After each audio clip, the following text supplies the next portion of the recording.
avons bien souvent vu Guy Berthaud parmi nous, entre nous ou devant nous. Vous savez que c'est un des grands de la sédimentologie actuelle et que les travaux qu'il a entrepris il y a déjà un certain temps, non seulement nous ont conquis, nous, depuis longtemps, depuis un certain film que nous avions réalisé avec le père de notre conférencier d'aujourd'hui, mais aussi maintenant qu'en Russie et puis en Amérique, il est quand même reconnu. Guy Berthaud n'est pas parmi nous, mais il nous délègue quelqu'un qui travaille avec lui depuis 25 ans, m'avez-vous dit. Hein? Et son père, Peter Wilters, était aussi un de nos anciens amis fidèles. Donc, vous voyez que nous changeons de secteur d'une conférence à l'autre pour balayer un large ambitus, comme disent les musiciens. Tout cela doit converger vers ce même but que nous recherchons, c'est d'étudier, de voir l'évidence de la véracité de l'écriture. Donc la voici, présentée par notre ami Jan Wilders, dans le domaine des pierres, du roc. Et sur ce roc, nous bâtirez votre conférence. Là.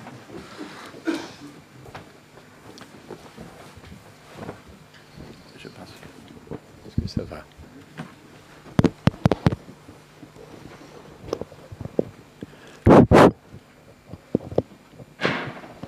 Il faut peut-être qu'il l'allume là-bas. Bonjour. Allô? Oui. Bonjour à tous. Donc, ça me fait très plaisir aujourd'hui de représenter Guy Berthaud. Alors, ça m'a évidemment un petit peu surpris parce que je suis plutôt dans l'industrie pharmaceutique, je suis dans d'autres domaines, mais j'accompagne Guy Berthaud depuis effectivement à peu près 25 ans. Et tout le sujet de l'évolution est un sujet dans lequel je suis tombé quand j'étais en fait très jeune. C'était en 1977, mais ça permet effectivement de grandir avec et d'avoir le recul nécessaire. Alors, voilà. Alors, il fallait bien commencer par une photo de Guy, mais que je présente aussi avec mon père, parce que c'est à ce moment-là que j'en ai fait, que je l'ai connu, donc c'était à la fin des années 80, et c'était lors du lancement du film « Évolution, science ou croyance ». Et d'ailleurs, c'est pour ça que je trouve que le t-shirt là est extraordinaire, parce qu'il y a bien marqué « L'évolution, science ou croyance », qui est le titre du documentaire que l'on avait fait à l'époque. Et c'était un documentaire... alors Guy, il faut quand même il aurait beaucoup aimé être là. Il est né en 1925, donc je vous laisse faire le calcul, et j'ai exactement la moitié de son âge. Aujourd'hui, il ne peut pas être là parce qu'il a d'autres obligations. Il est dans un week-end prolongé des anciens de Polytechnique, en croisière sur la Seine. Donc c'est pour ça qu'il m'a demandé d'être là, parce qu'au début de l'année, je l'ai accompagné en Chine pour la présentation de ses derniers travaux. Alors voilà. Alors, revenons donc en arrière, 1987 à peu près. Le film Évolution, science ou croyance, c'est un film qui avait comme intérêt de mettre ensemble 5 spécialistes, 5 savants de domaines très différents, que ce soit la physique, que ce soit donc la sédimentologie, bien sûr, la génétique, etc. Et ce film a été reconnu, a d'ailleurs eu un diplôme que j'ai retrouvé. C'était un fax que j'ai eu la chance de scanner à l'instant, qui était en train de disparaître, mais effectivement un diplôme du documentaire catholique qui a été donné en Pologne à ce moment-là. Mais les travaux de Guy Berthaud devaient représenter à peu près la moitié du film, parce que c'était ce qu'il y avait comme recherche le plus original.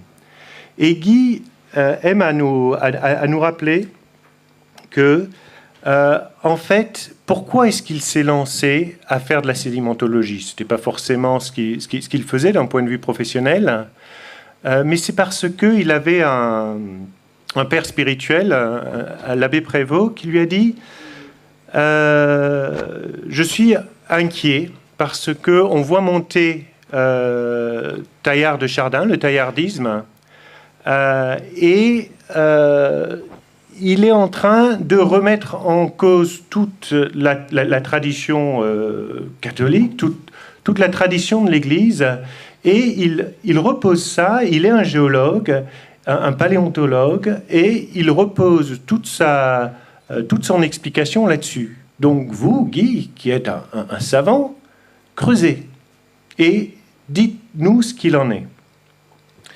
Et donc, en fait, lorsqu'on dit creuser, c'est arrivé à la sédimentologie. Parce qu'en tant que sédimentologue, en tant que géologue, tout ce qui est âge ancien, tout ce qui est en fait datation de la Terre, et c'est ce que l'on verra, repose effectivement sur ces roches. Voilà. Et alors, venir parler de roches n'est jamais très passionnant. La géologie à l'école n'a jamais été le point le plus fort, où il y a eu le plus d'enthousiasme. Même les maths ont plus d'enthousiasme que la géologie. Mais c'est néanmoins quelque chose d'assez fondamental et en fait de très intéressant lorsqu'on arrive à aller au-delà du simple aspect de roche.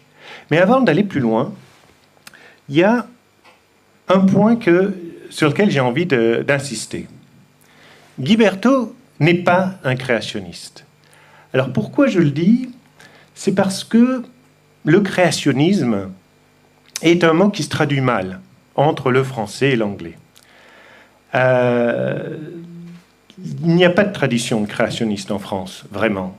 Quelqu'un qui dit « je suis créationniste », en fait, de bonne foi, est en train de dire « mais en fait, je crois à la Bible ».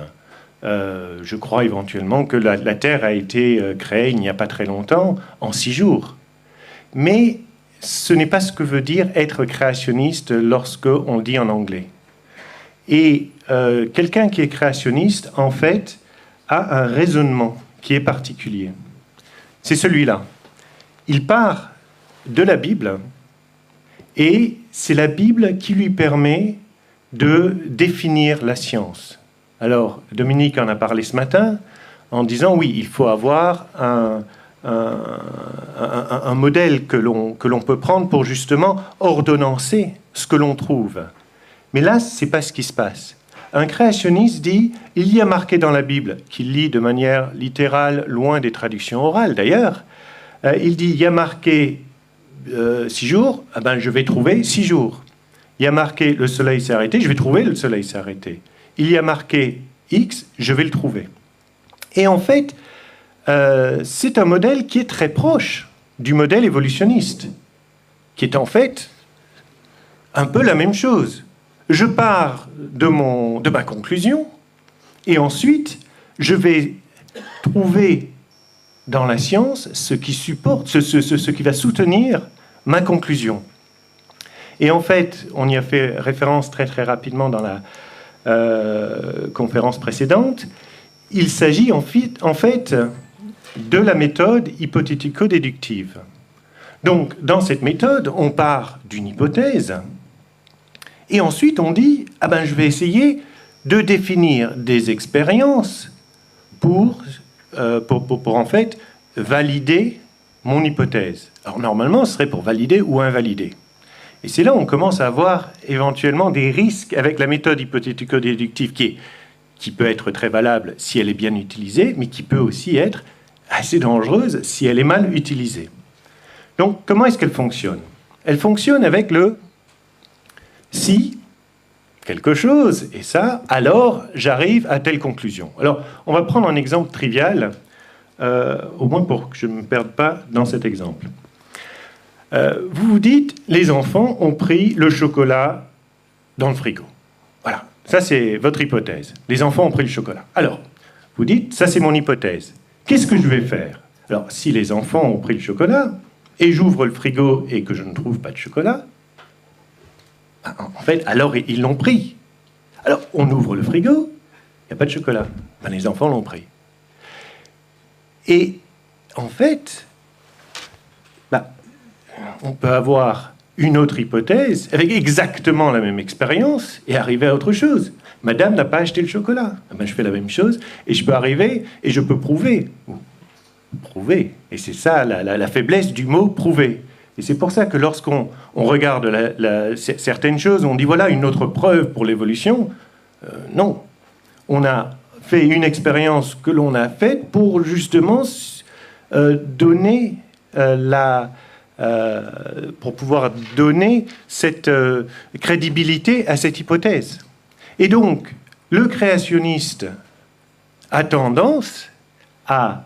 En fait, on va commencer avec l'évolutionniste, on va être gentil. Non, l'évolutionniste a tendance à faire ça, et il dit, voilà, en fait, il y a tout ça qui va effectivement aider, ou tout au moins donner la crédibilité à ce que je fais.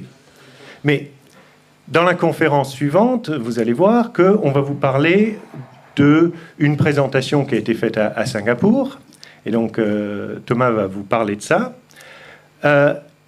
Mais elle a été refusée parce qu'on a dit vos résultats, vos résultats montrent que les autres dinosaures auraient 25 000, 50 000 ans, 25 000 ou 50 000 ans. Or, tout le monde sait que c'est faux. Donc, vous avez fait une erreur de mesure.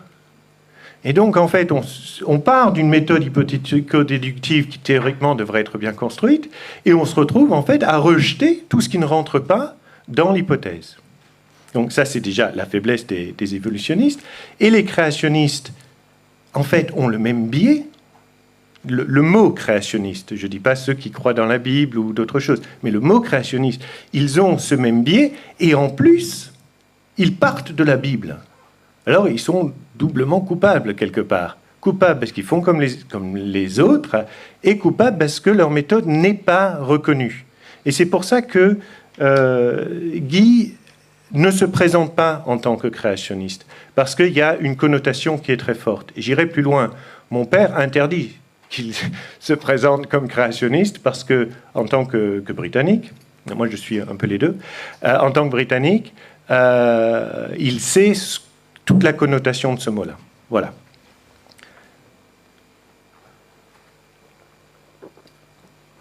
Alors, quelle est la méthode scientifique de Guy? Il a des expériences ou des observations, et il part de là pour dire qu'est-ce que je peux en tirer comme conclusion. Et ensuite, il se pose la question, comment est-ce que je peux les ordonner pour arriver à quelque chose? C'est-à-dire, ce n'est pas que des faits qui s'empilent. Non, c'est effectivement des faits qui ensuite vont rentrer dans un modèle, mais il part de l'observation, il part de l'expérience, et là ensuite, il ouvre la possibilité à là où ça le mène. Donc peut-être une approche, une plus grande humilité face à la science, ce qui est important. Donc, on en revient à Guy. Donc, il s'est attaché à voir la science des roches sédimentaires et voir un peu ce qu'il y avait.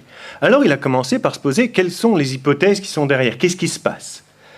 Alors, il faut remonter, en fait, relativement loin. C'était en 1669 que Nicolas Steno, bref, a été un des premiers à formuler des principes de géologie en disant, voilà, vous avez les strates, celles que l'on a vues là. Donc, les strates, c'est quoi? C'est ces grandes lignes que l'on voit et que l'on peut voir dans beaucoup de falaises. Et il s'est dit, en regardant ces strates, je vais formuler une hypothèse.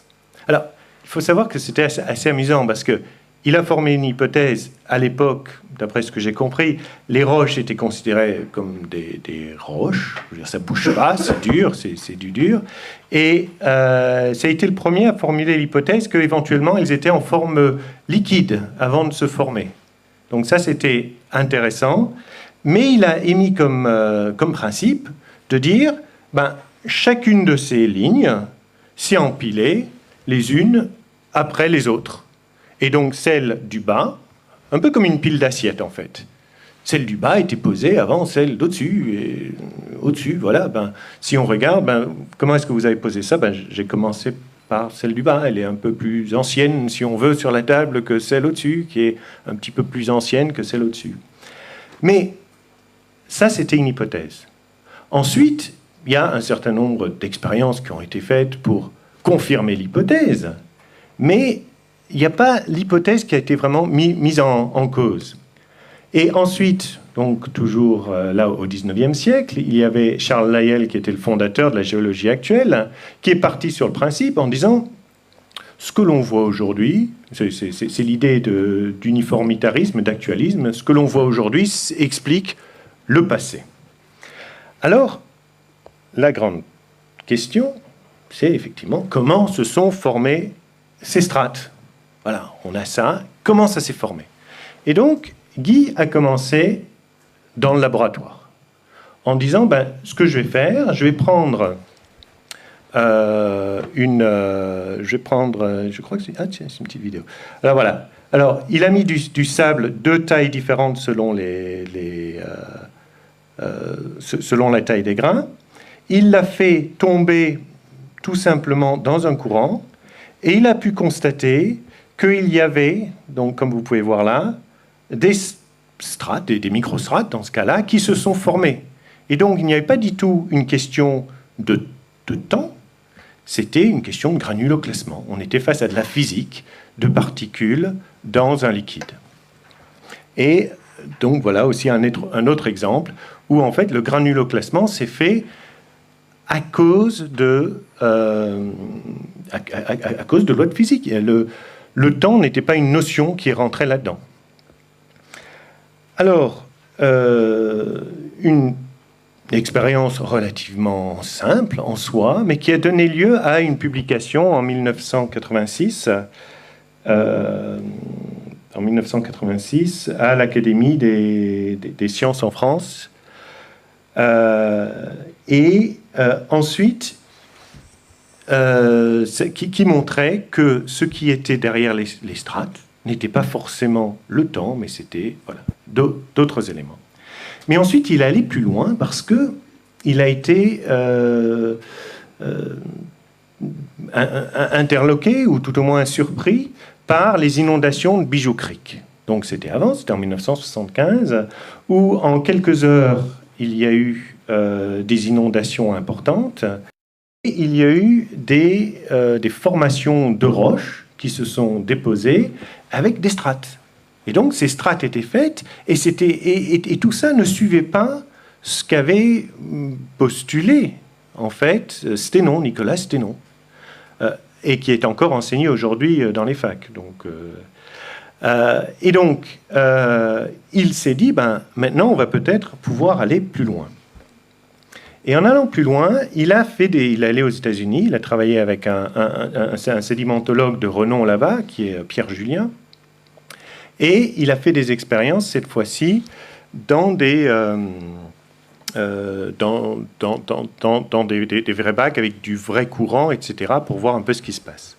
Donc, ça, c'est quelques petits extraits, donc je vais commenter. Voilà. Où, en fait, il y a des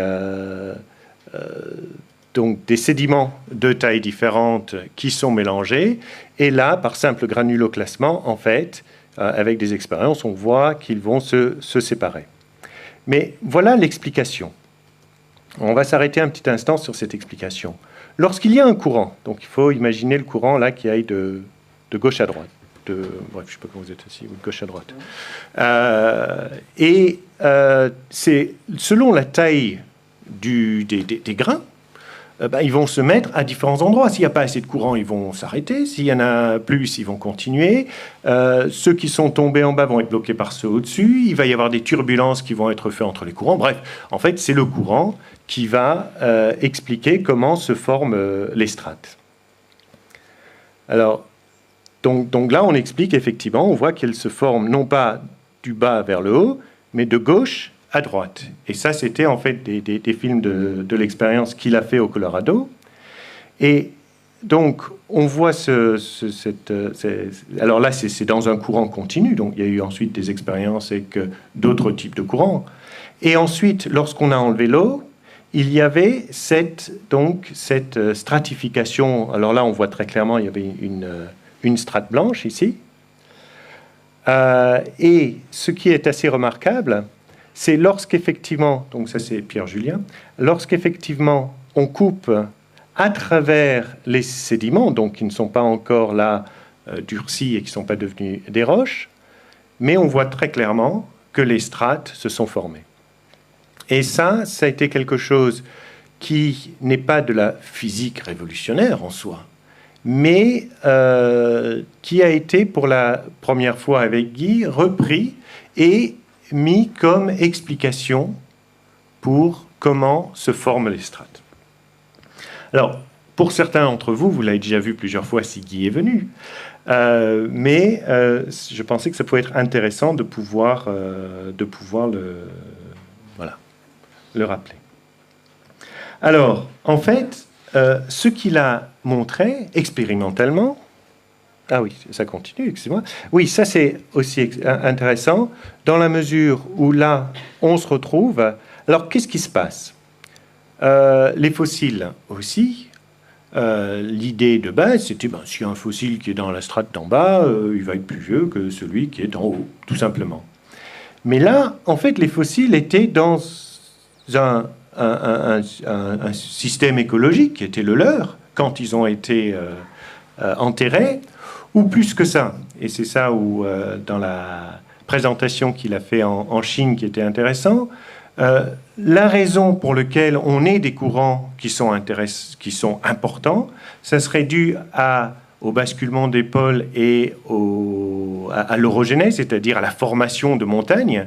Et ces déplacements, ces formations de montagnes relativement rapides auraient créé des courants très importants, et on verra un petit peu plus loin, et donc ont aussi amené tous les écosystèmes qui étaient dans le chemin de ce courant. Donc en fait, il y a eu des apports de ces différents fossiles.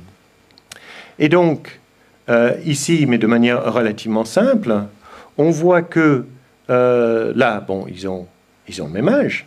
Ils ont le même âge, ils ont été plus ou moins enterrés en même temps. Et quand on voit la continuation, on peut très bien imaginer... Alors, la différence de temps entre les deux peut être de quelques minutes, donc c'est pas non plus énorme. Mais néanmoins, celui-là a été enterré après celui-là. Donc, en fait, ça nous dit absolument rien dans quelle strate on retrouve les fossiles. Et donc,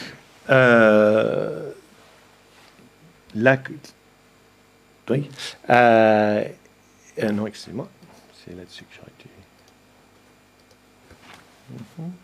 Voilà. Et donc, en fait, en toute simplicité, les strates se sont formées simultanément. Et donc, qu'est-ce qui s'est passé? C'est qu'avant d'être des roches, avant d'être des strates, ce n'était pas des assiettes. Ce n'est pas comme des assiettes que l'on pose, parce que c'était fluide. Et donc, ce qui est important, c'est l'importance des courants. Donc, on a parlé ce matin des courants marins, qui peuvent être très importants, mais on a des courants, donc des courants turbulents ou autres. Il y a tout un type de courants que l'on peut retrouver et qui vont expliquer comment les strates peuvent se former. Parce qu'il ne faut pas oublier que les roches étaient à l'état liquide. Et donc là, lorsqu'on voit une embouchure de fleuve, tout ça sont des sédiments qui deviendront roches dans certaines conditions. Et donc, les strates, ce ne sont pas des assiettes, parce qu'elles n'existent pas telles quelles et on ne les pose pas, non. Les strates se sont organisées selon des règles, disons les lois de la physique, telles qu'on parlait ce matin. On peut croire aux lois de la physique parce que c'est ce que l'on constate. Un autre exemple sur lequel Guy a insisté, donc tout ça a donné lieu à plusieurs publications. La première, il y a eu une publication au Bulletin géologique de France en 93, et ensuite des publications dans The Journal of Mineral and Lithological Resources en 2002 et 2004. Mais il y a Guy aussi qui dit qu'il y a certains autres éléments qui viennent corroborer un peu ces expériences de laboratoire et ce que l'on constate. Ce que dit la sédimentologie classique, c'est vous avez ces strates. Alors, il faut savoir qu'une strate, une bonne grosse strate qu'on va trouver dans le Grand Canyon, c'est un type de roche. Et donc, au début du Cambrien, on postule que pendant 20 millions d'années, il y a eu du grès et que du grès qui s'est déposé. C'est quelque chose qu'on n'a jamais constaté nulle part. Lorsqu'on a des sédiments qui arrivent, c'est mélangé, il y a des choses. Mais ce n'est pas que du grès. Et donc, déjà, ce concept-là de dire il n'y a que du grès pendant 20 millions d'années ne marche pas dans l'actualisme, ne marche même pas dans le bon sens. Mais souvent est perdu dans la complexité de l'échelle géologique des temps. Mais c'est quelque chose d'intéressant. Un autre point qui est intéressant, c'est que les ingénieurs, face au barrage, le problème des sédiments, ils l'ont régulièrement. Ça ne dure pas des millions d'années avant que leur barrage se remplisse. Au bout de 100 ans, si on ne s'est pas occupé de son barrage, il est mort. Et donc, dans la vraie vie, je dirais, la vie hors du débat académique de qui a raison, qui a tort, dans la vie de l'ingénieur, les sédiments, c'est une réalité et ça se passe très vite. Et ça peut se passer encore plus vite si on a des orages ou des choses comme ça. Alors, en fait, Guy, par ses expériences qui étaient assez audacieuses, parce que remettre en cause 300-400 ans de sagesse populaire, ou tout au moins de sagesse académique, il faut être courageux. Avec néanmoins des expériences simples, mais des expériences reconnues, internationalement, il a publié avec tous les comités de lecture qu'il faut. Il a donc fait quelque chose qui est assez extraordinaire. Il s'est occupé de l'illusion du temps. Parce que avec les roches, on disait, voilà, il y a des strates, ça a pris des millions d'années, venez au Grand Canyon, on va vous expliquer, alors il y a 300 millions d'années ceci, etc., etc. Et c'était notre horloge, c'était notre façon de pouvoir de construire toute notre construction, notre en tant que société, toute notre construction de l'échelle de temps, de l'évolution, de ça. Qu'est-ce qu'on avait comme critère, qu'est-ce qu'on avait comme mesure? C'était les roches. Et donc, cette illusion, il l'a terminée. Il n'y avait plus de temps. Ce n'était pas une question de est-ce que les roches ont pris 3 semaines ou 300 millions d'années. C'est pas un sujet. Le temps n'est pas un sujet. Et en fait, là où on pensait qu'on avait une montre, qu'on avait une façon de mesurer le temps, on ne l'a plus. Et ça, c'était la part fondamentale du travail de Guy. Et vous voyez, on n'est pas en train de parler d'évolution, on n'est pas en train de parler de Bible, on n'est pas en train de... Non, on est dans la science. Mais on pensait avoir une montre, on l'a plus. Et donc, qu'est-ce que ça comme implication? Comme implication, on ne peut plus construire ça, parce qu'on n'a plus rien pour pouvoir le faire. Et ensuite, tout ce qui est le lien entre les organismes, même au niveau génétique, sur quoi est-ce qu'on construit on arrive en fait à calibrer tous les soi-disant mutations génétiques ou changements génétiques entre les choses. On les calibrait sur les roches. Et donc, ça disparaît aussi. Et même lorsqu'on va dans la cosmologie, l'univers, alors avant le Big Bang, il y a 15 milliards d'années, la Terre 5 milliards, etc., etc. Mais on a calibré ça sur les roches. Et donc, en fait, ça part. Et donc, sans indication de temps, qu'est-ce qu'on a? En fait, on a quelque chose d'extraordinaire. On n'a pas une montre, on est d'accord. On a un appareil photo. Bon, il va falloir s'y faire. On n'a plus une montre, on a un appareil photo. Alors, pourquoi un appareil photo? C'est parce que on peut arrêter le temps, on fige. Et les roches, c'est comme figer ce qui s'est passé. Parce qu'en regardant les roches, on peut dire...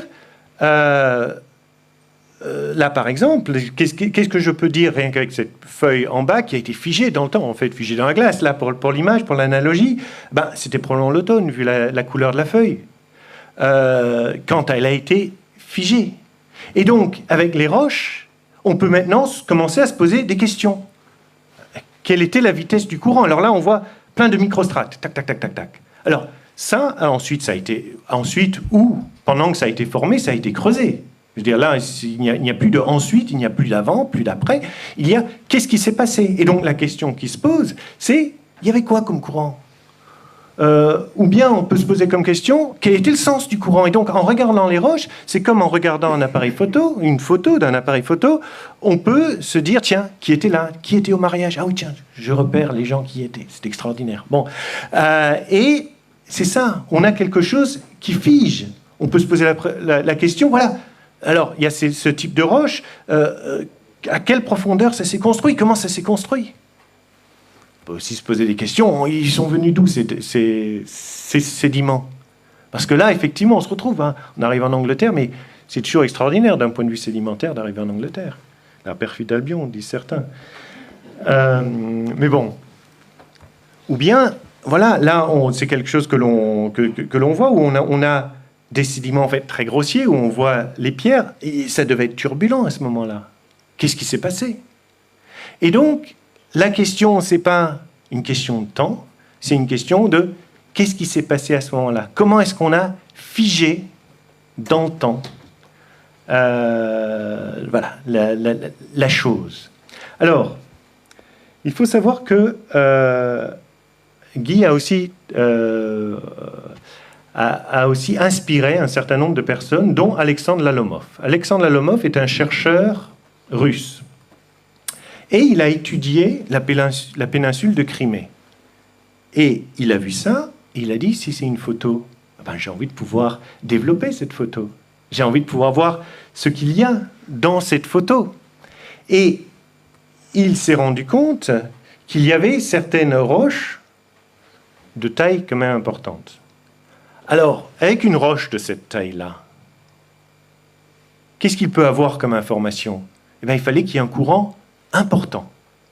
Et non seulement il fallait qu'il y ait un courant important, mais on a toutes les équations nécessaires pour calculer la force minimum du courant nécessaire pour bouger une roche de cette taille-là. Et en plus, cette roche a des caractéristiques suffisantes pour savoir d'où elle vient. Et donc, il a dit qu'il y avait un courant minimum de telle importance et qui venait de 400 km de là. Et donc, lorsqu'on a la possibilité de regarder les roches, de les lire, de les voir comme une photo, on peut effectivement commencer à savoir quel était le type de courant. Et là, évidemment, il y avait des courants catastrophiques. On n'est pas dans la petite rivière. On n'est même pas dans la grosse rivière en crue. On est au-delà du tsunami. On est dans des courants qui sont très importants. Et donc, en voyant ça, ou bien en voyant le Grand Canyon, ou bien même quand vous êtes en avion et vous regardez par l'hublot, et que vous voyez les collines qui sont formées, si vous réfléchissez en grands courants qui sont possibles, si vous regardez la photo, vous dites, la façon, on peut imaginer l'eau qui part de ces collines lorsqu'on les voit par-dessus. On peut imaginer que c'est comme quand on fait tomber du sable et on met un seau d'eau au-dessus, ça part et ça laisse des genres de collines. Ben en fait, c'est ça que ça nous donne comme information.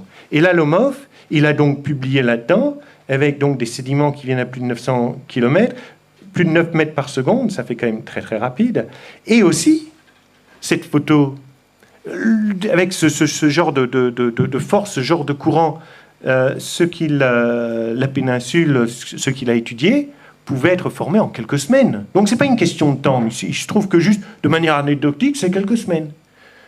Mais si on s'arrête et on regarde la sédimentologie officielle, ah ben c'est plusieurs millions d'années. Et donc, il dit, voilà, c'est 0,05% du temps prédit. Mais ce n'est pas une question de temps, en fait. Parce qu'on n'a plus de montre. On a un appareil photo, donc il faut en profiter de l'appareil photo. Alors voilà. Alors, donc, continuer à publier. Donc, j'ai dit qu'on allait en Chine. Et on a, donc, c'est toujours la suite où maintenant il se pose comme question d'où viennent ces courants, d'où viennent ces mouvements. Et il y a un certain nombre de possibilités, comme l'orogenèse, donc la formation des montagnes, qui peuvent expliquer. Donc, en fait, Guy arrive à la situation où il dit maintenant, j'ai un modèle qui est complet. non seulement j'ai un modèle de formation des roches, et maintenant je peux expliquer pourquoi il y a eu des courants catastrophiques. Et en disant il y a eu des courants catastrophiques, il n'est pas en train de parler d'un soi-disant déluge ou d'un vrai déluge. Je ne rentre pas dans le débat dans ce cas-là, mais il est en train de dire s'il y a de telles formations, s'il y a de telles roches qui sont de telle taille, ça veut dire qu'il y a eu quelque chose de catastrophique. Point. Et on l'a vu dans le tsunami, en fait dans les 2 tsunamis qu'on a eu récemment. Il y a des mouvements, mais c'était sans doute beaucoup plus fort que ces tsunamis-là. Alors, si vous voulez aller plus loin, je vous invite évidemment à voir le site sédimentologie.fr, où il y a effectivement tous les papiers qui sont publiés, donc les travaux de Guy, les travaux d'Alexandre Lalomov. C'est en partie en anglais, je pense, oui, en cherchant bien. Mais les papiers sont donc, les publications sont disponibles pour qui veut. Et vous trouverez la dernière publication qu'il y a eu en Chine, heureusement, qui est en anglais. Et donc, je vais déjà arriver à une conclusion parce que les idées forces sont là. Les idées sont les idées de la méthode scientifique qu'a eu Guy. Il est parti d'observation et d'expérience. Il a eu le courage, en fait, de se reposer les questions fondamentales et pas juste d'accepter le dogme. Et il est arrivé à des conclusions en disant non, on ne peut pas dire ça. En fait, ce qu'on peut dire, c'est appareil photo, mais on ne peut pas dire ça. Il n'y a rien dans la sédimentologie qui nous permette de dire ça. Si vous le trouvez autre part, très bien. Mais vu que tout a été construit sur ce temps-là et qu'on l'a plus, en fait, ce n'est plus disponible. Et donc, le socle même de la théorie de l'évolution est invalidé. Voilà. Et donc, est-ce qu'il faut juste se réjouir pour dire on a eu raison avant les autres? Bon, ça pourrait être sympa, mais c'est pas ça. Je pense que ça permet... En fait, on a vu ici qu'au début, il y avait, à cause de la question donc, du père spirituel de Guy, il y a eu l'ouverture. Donc, en fait, il est parti de la Bible, mais avec une méthode scientifique reconnue académiquement. Il est arrivé, ça lui a permis d'explorer des choses qui n'étaient pas ouvertes, si on veut. Mais aussi, ça lui a permis de revenir à la Bible. Parce que, en conclusion, par la fin, il n'y a pas de contradiction entre la Bible et la géologie. Et c'est normal, comme disait Dominique ce matin, on ne peut pas avoir de contradiction entre la vérité et la vérité. Je veux dire, on est dans le même univers. Il n'y a pas un univers religieux parallèle à. On est un. Et donc, il y a la vérité. Il y a aussi la possibilité, et c'est ça, moi, qui m'intéresse aussi beaucoup, c'est de revenir à une science libre de préjugés évolutionnistes. Parce que l'évolution nous a bloqués au niveau donc, de la géologie. On ne peut même pas regarder une roche de manière vraie en regardant quelles étaient les conditions physiques derrière. Mais aussi d'un point de vue biologie, donc ce qui m'intéresse beaucoup, parce que dans le laboratoire pharmaceutique, merci, dans lequel je travaille, on travaille beaucoup sur le système immunitaire, aussi sur tout ce qui est gènes. Mais lorsque on part d'un préjugé évolutionniste où on dit il y a 97% des gènes qui ne servent à rien parce que c'est un reste de l'évolution, de l'ADN poubelle, on passe à côté de beaucoup de choses, beaucoup de vérités, beaucoup de possibilités. Alors que quand on arrive à avoir un regard où on dit peut-être que je ne comprends pas aujourd'hui, mais je suis sûr qu'il y a une bonne raison.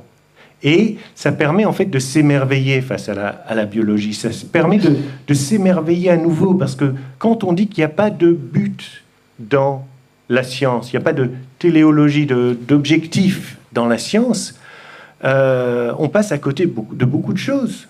Parce que, en toute objectivité, le monde a été fait pour l'homme, comme a été rappelé ce matin. Et donc, s'il a été fait il y a eu un objectif, Il y a eu un objectif aussi par rapport aux animaux, tout ça. Et donc, si en fait on refuse le fait qu'il y ait un objectif dans la création, on passe à côté d'énormément de choses. Et c'est ce que fait la science aujourd'hui. Donc, de revenir à des bases où on peut se rendre libre des préjugés évolutionnistes va en fait libérer la science et va nous permettre à nouveau de nous émerveiller face à la création telle qu'elle est. Et donc, voilà. Donc, en conclusion, ça nous permet de revenir dans la vérité du monde dans lequel on vit. Et donc, il aurait bien aimé être là pour dire merci.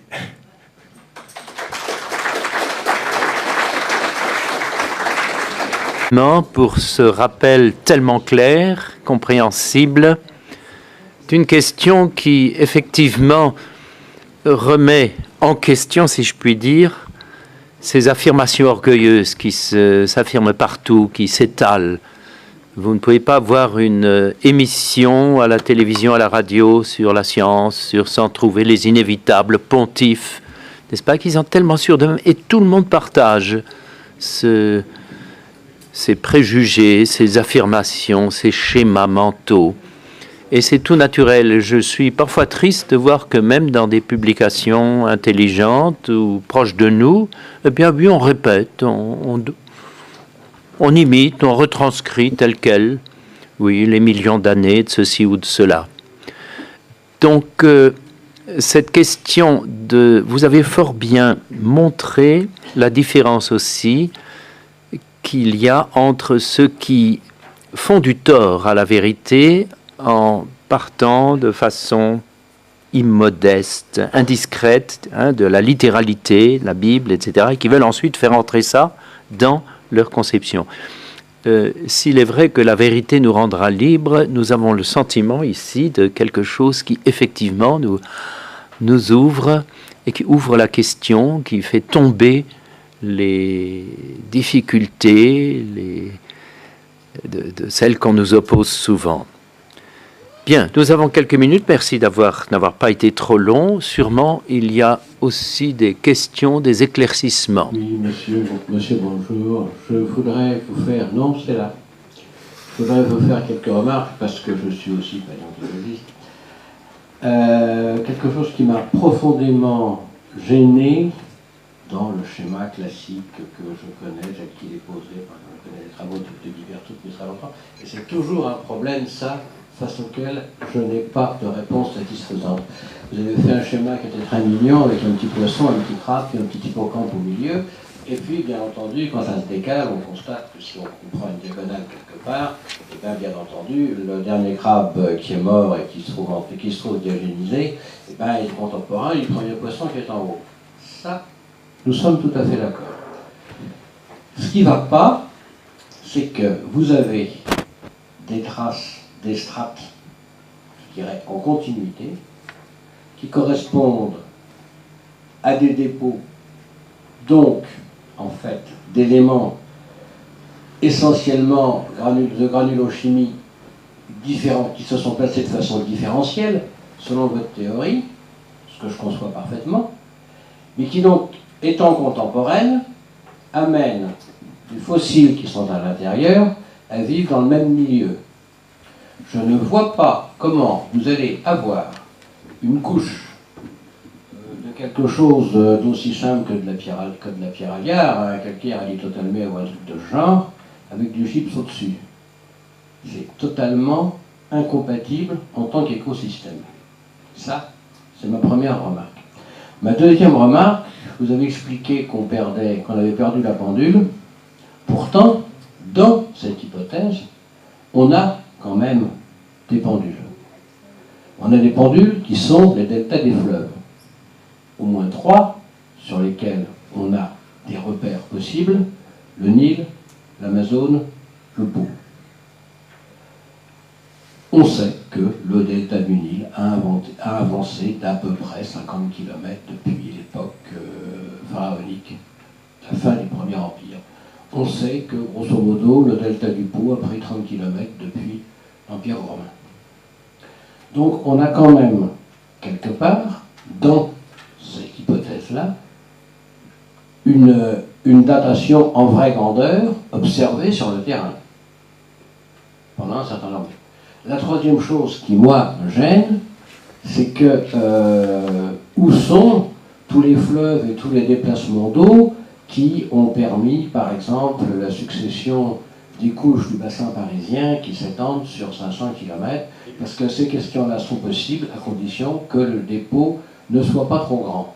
Ça me gêne aussi. Pour finir, par contre, pour vous conforter dans cette idée, j'ai amené ici que je vous montrerai, parce que c'est quand même quelque chose qui, à l'inverse, est très agréable.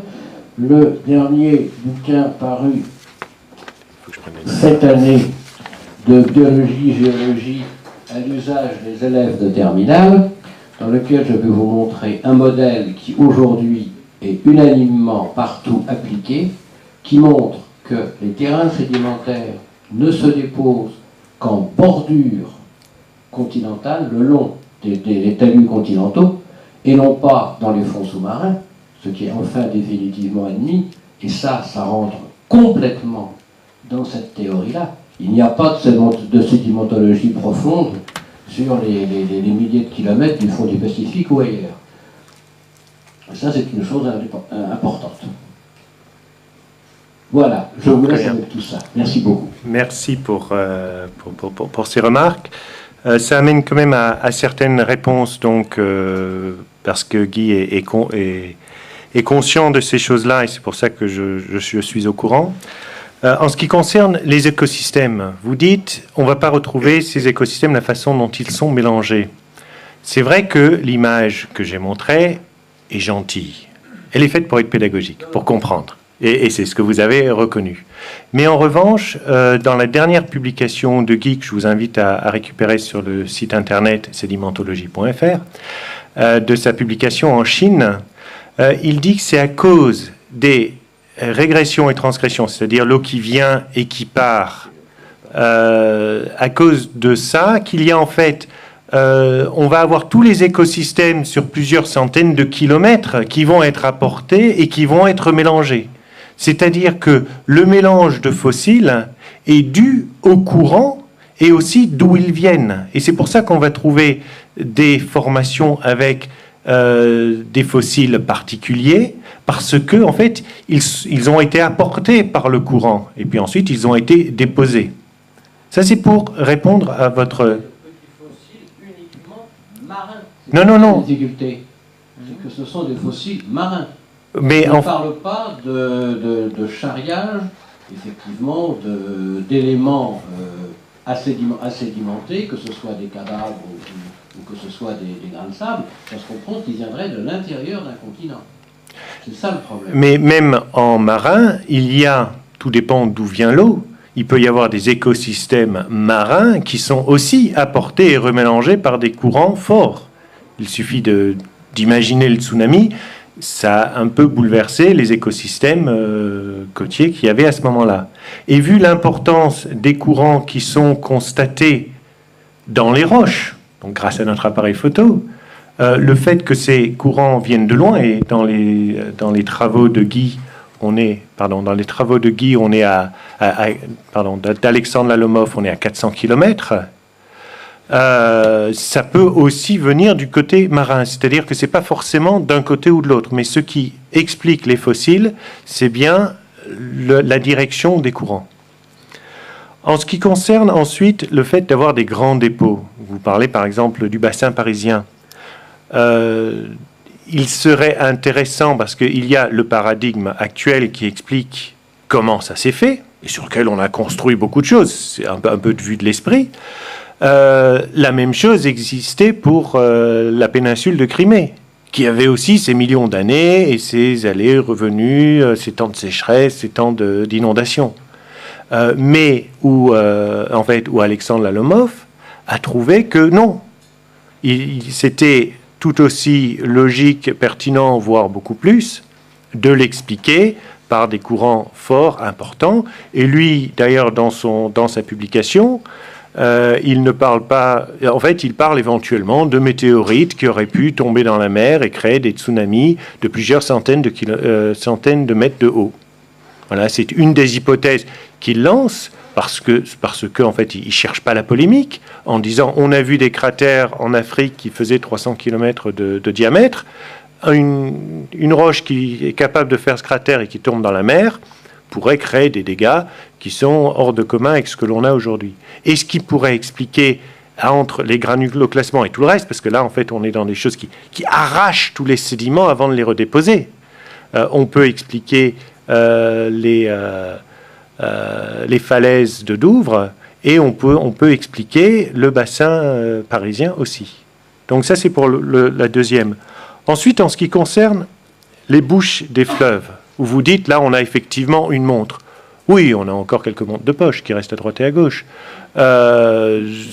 Oui, mais ce n'est plus la sédimentologie qui est ça. Je veux dire, dans un réservoir, dans un barrage, aussi, si on ne fait rien, on va voir aussi le temps qui passe. Au bout de 100 ans, il va être plein.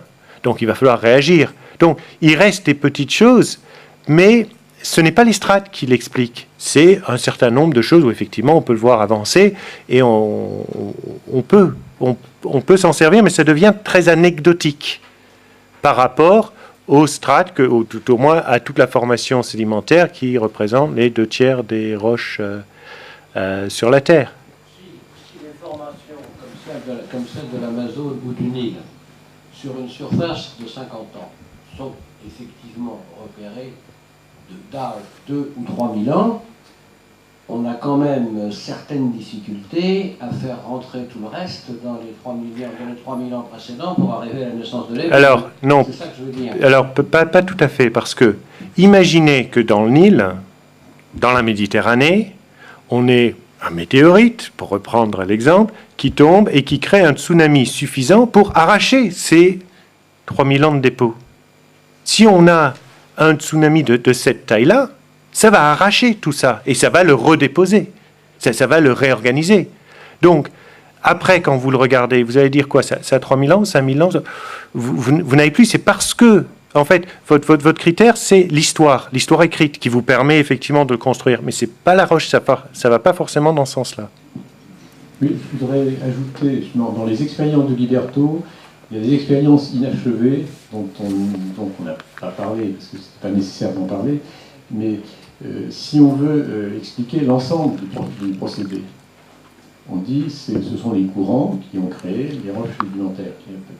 C'est-à-dire c'est le dépôt, c'est-à-dire les courants, le ralentissement des courants a créé le dépôt des références de la Terre. Et si on veut expliquer ce qui s'est passé, il faut expliquer d'où ça vient. Donc il faut expliquer comment l'érosion de certaines roches par le courant a pu permettre la mise en branle des alluvions, dont le dépôt, par la suite, a créé les roches actuelles. Et Guiberto a demandé à l'Institut d'hydrogéologie de Saint-Pétersbourg de faire des expériences d'érosion pour mesurer les vitesses de courant nécessaires pour qu'un grès devienne du sable en mouvement. Et alors ces expériences ont démarré. Elles ont eu l'approbation d'ailleurs de l'administration russe, qui n'était pas facile parce que c'est un laboratoire qui dépend de l'armée. Mais elles n'ont pas été jusqu'au bout parce que les vitesses de courant nécessaires pour l'érosion de certaines roches sont telles qu'ils n'ont pas en fait les équipements qu'il faudrait. Alors du coup, ça entraînait des coûts disproportionnés, si vous voulez. Donc ça n'a pas été jusqu'au bout, mais sur le plan intellectuel, il est important de dire que, effectivement, pour modéliser l'ensemble du phénomène, il faut pouvoir modéliser l'érosion, le transport et le dépôt des sédiments. Et à ce moment-là, on aura effectivement un ensemble explicatif complet. Mais même si cet aspect, pour le moment, est encore en suspens, je dirais le grand élément, c'est qu'au lieu, on tombe vraiment dans c'est la formule de Leibniz qui disait ne discutons plus, calculons. C'est-à-dire qu'au lieu d'en rester à l'interprétation des roches, c'est-à-dire la géologie classique est une géologie non mathématisée, purement d'interprétation. On voit des choses et on lance des hypothèses, on essaie de comprendre. Et puis finalement, il y a très peu d'hypothèses qui ont passé la barre et puis on reste avec ces hypothèses-là. Et au lieu d'en rester à l'interprétation, maintenant on en arrive au calcul. C'est-à-dire que je vois en Crimée une certaine taille de roche, eh bien je vais calculer le courant qui a été nécessaire pour transporter ces roches sur 1500 km. Donc c'est ça qui est important, si vous voulez, c'est de voir les développements potentiels qui vont arriver dans la géologie. Mais là, c'est pas à Guiberto de faire ce travail, il lance un schéma de pensée, mais qui transforme considérablement la façon dont les géologues doivent concevoir leur activité, et en particulier, on introduit les mathématiques dans un domaine qui en était indemne jusqu'à maintenant. Donc, ce qui est, au fond, intéressant aussi. Et juste pour ajouter un point sur ce qu'a dit Dominique, merci.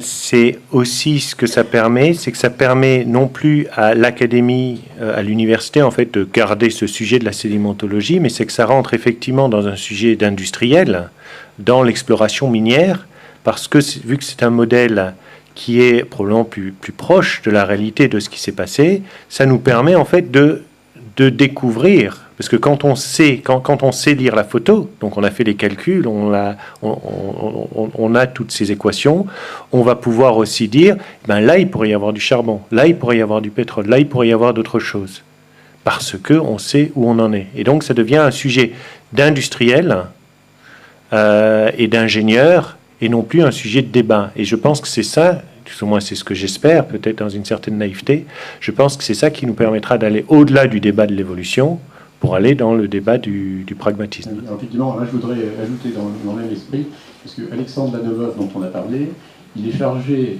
à l'Académie des sciences de Russie des minerais marins. Et parmi les minerais marins qu'on exploite, il y a les nodules.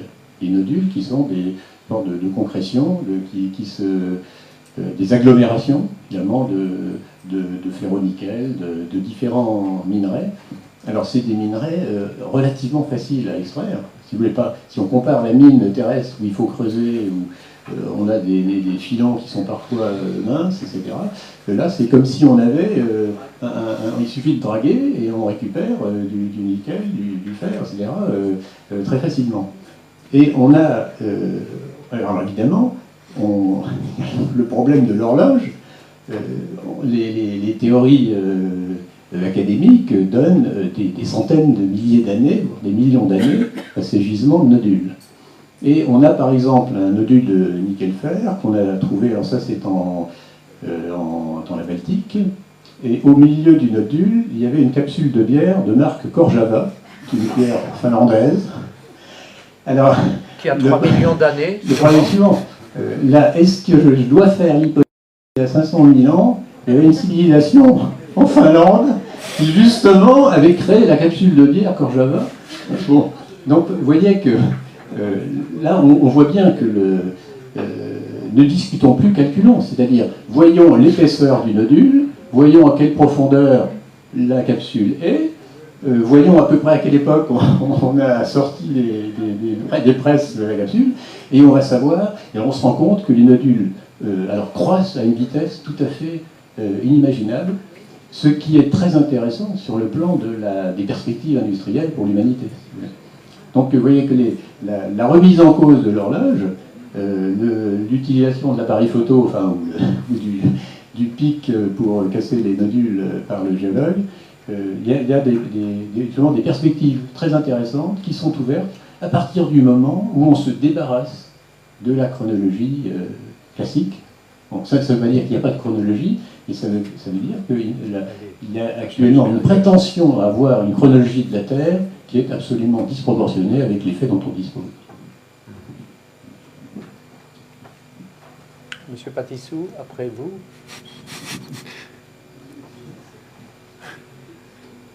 Oui, j'avais une question là sur... Vous ne parlez absolument pas du mécanisme de formation de la roche à partir du dépôt alluvionnaire.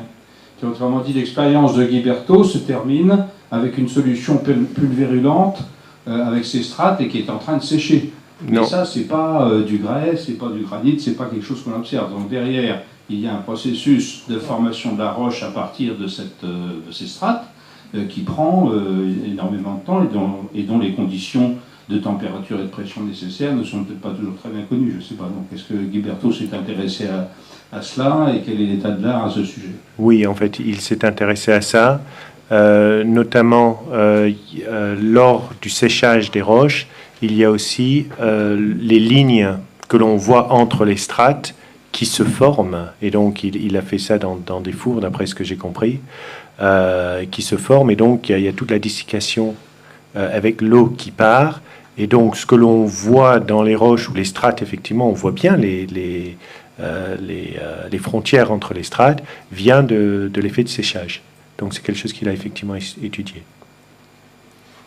Est-ce que vous pourriez nous expliquer, au moins à partir d'un exemple, en fonction de quels facteurs physiques se fait cette stratification?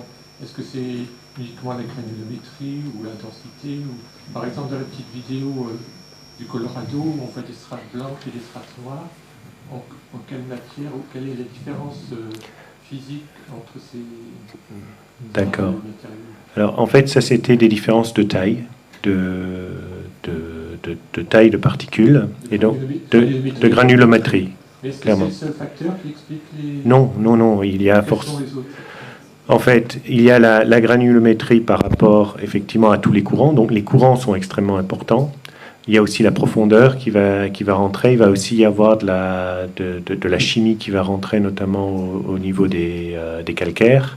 Donc il y a tout un ensemble de choses, et sur le site internet, vous verrez un certain nombre de publications, mais notamment les travaux les calculs donc, qui viennent de Pierre Julien, qui viennent d'Einstein, qui viennent de Hallström, et qui montrent les relations entre profondeur, courant, etc. Donc ça c'est quelque chose qui aujourd'hui est tout à fait modélisable, et dans la publication d'Alexandre Lalomov, il a pris en compte ces différentes choses, et d'ailleurs il y a des équations qui sont relativement complexes, voire pour moi beaucoup trop complexes, et qui montrent en fait justement le calcul. Le calculons maintenant, il y a beaucoup d'équations qui existent pour faire ça. Il y a des strates plus anciennes qui demandaient la parole. Ça n'a rien à voir. Le port de Nantes est handicapé par son éloignement de la mer. Et Napoléon s'en est aperçu, et il a donc décidé de créer un port à Saint-Nazaire. Et en creusant les bassins du port de Saint-Nazaire, les bassins très profonds, on a trouvé des lignes, des strates, qui sont espacées de 3 mm d'eau. C'est curieux, c'est une mesure anglaise peut-être. Et les historiens locaux en ont déduit que c'était un chronomètre historique. Et là, effectivement, en creusant, on a d'abord trouvé rien du tout. Et puis à un moment donné, on a trouvé, c'était la période des invasions, on a trouvé des vases contenant de la monnaie, et on a pu dater certains de ces vases par des pièces qui étaient frappées à l'effigie d'un César bordelais, qui est bien connu. Et puis après, en creusant encore plus profond, on n'a rien trouvé du tout, jusqu'à un moment où ils ont déniché une hache en pierre polie, emmanchée d'un bois de frêne. Cette hache a été exposée au musée d'Aubray à Nantes, mais quelqu'un l'a piqué, l'a chourabé. Elle a disparu. Alors, je ne sais pas si, effectivement, ce que disent ces historiens locaux, c'est bien un chronomètre ou pas.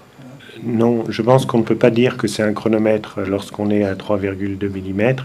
Là, on est plutôt face à un phénomène physico-chimique de déposition de sédiments. Il a dû avoir un apport de sédiments, et c'est ce que l'on va voir dans beaucoup de formations rocheuses où on a justement beaucoup de microstrates. Ça, c'est une bonne indication du type de courant qu'il y avait à ce moment-là.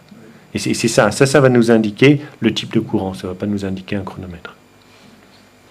Mais ensuite, qu'il puisse y avoir des dépôts et d'autres dépôts par-dessus, parce qu'il y a eu d'autres courants qui sont arrivés, surtout près d'un fleuve, c'est tout à fait possible. Mais ce n'est pas les strates qui vont nous donner une idée de l'âge, ça va être la hache, ça va être les pièces, etc.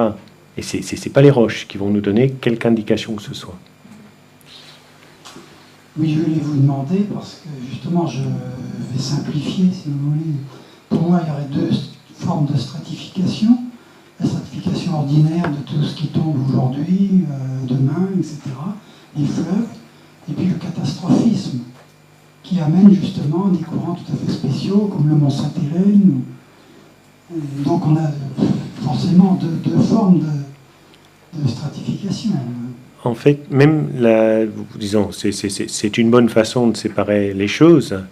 Donc déjà, on rejette l'uniformitarisme que l'on voit, mais même dans la stratification commune que l'on voit aujourd'hui, elle a toujours lieu dans un courant.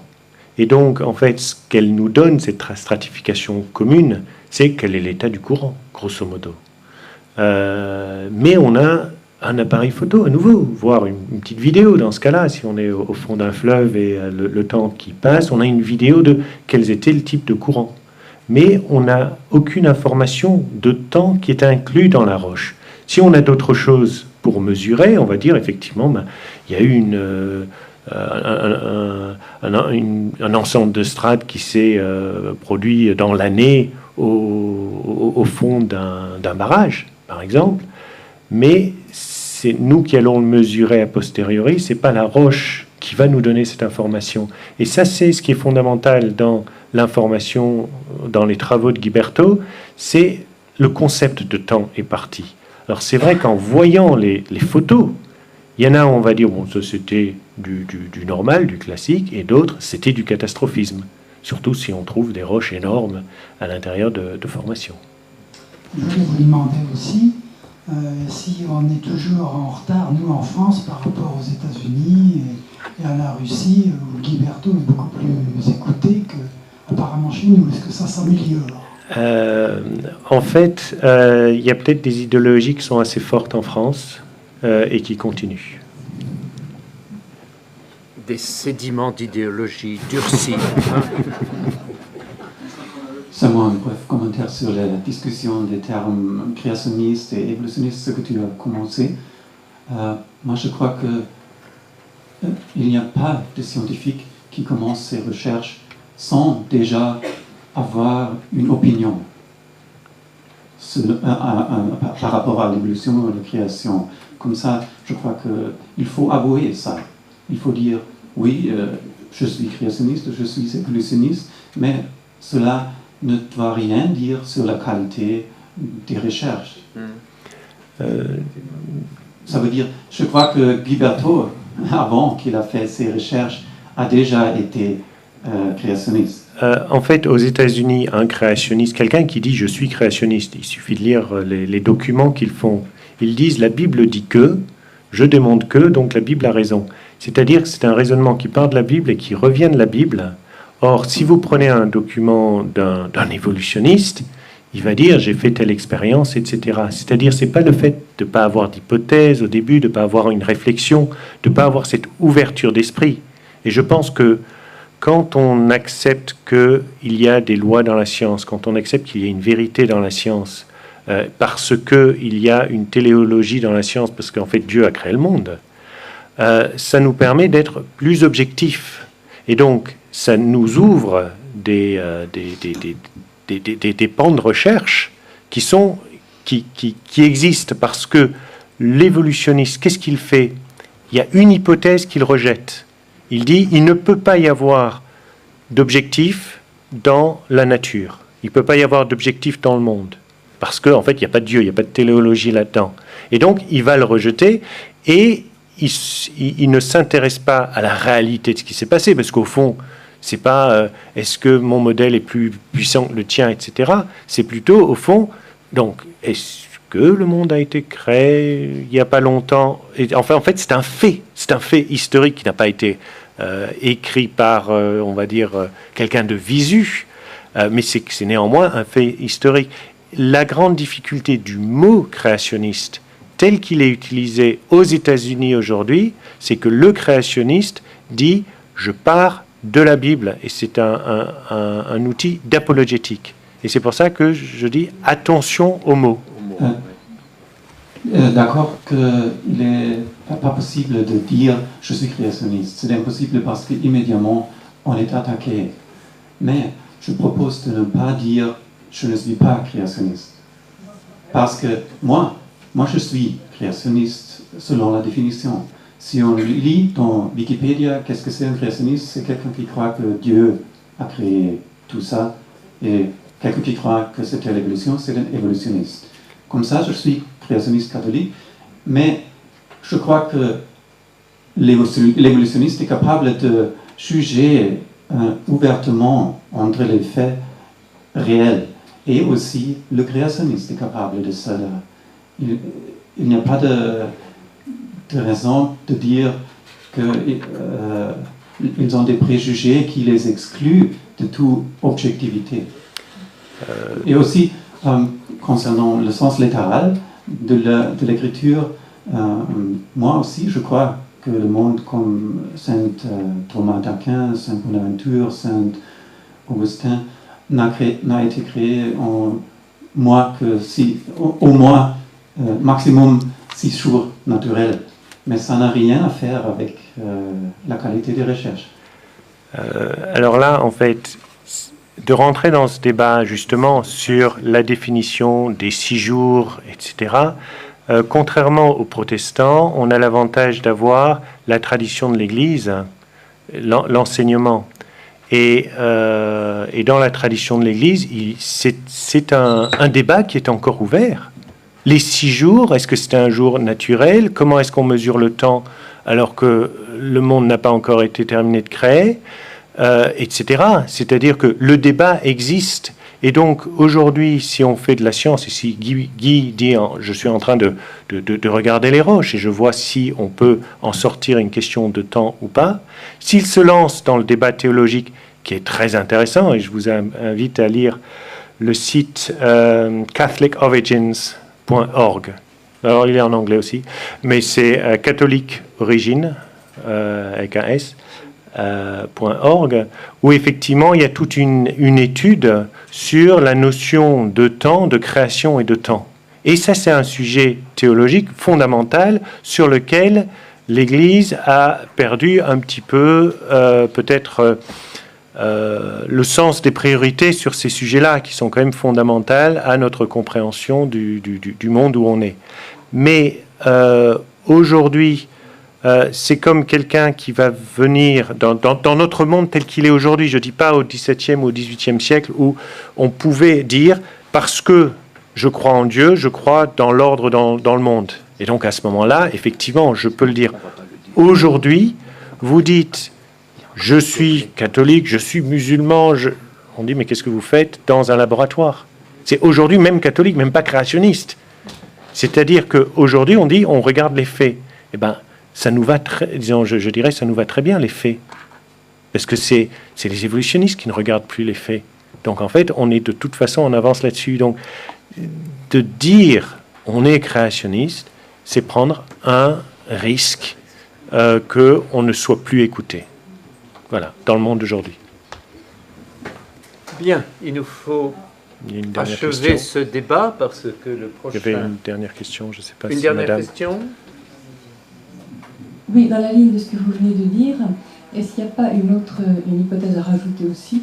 C'est la difficulté qui tient peut-être à ce que, après le péché originel, avec le péché originel, il se peut que nous soyons rentrés, que le monde soit rentré dans un temps qui n'était pas pertinent à ce qui prépare, à ce qui était, si on peut dire, avant le péché originel.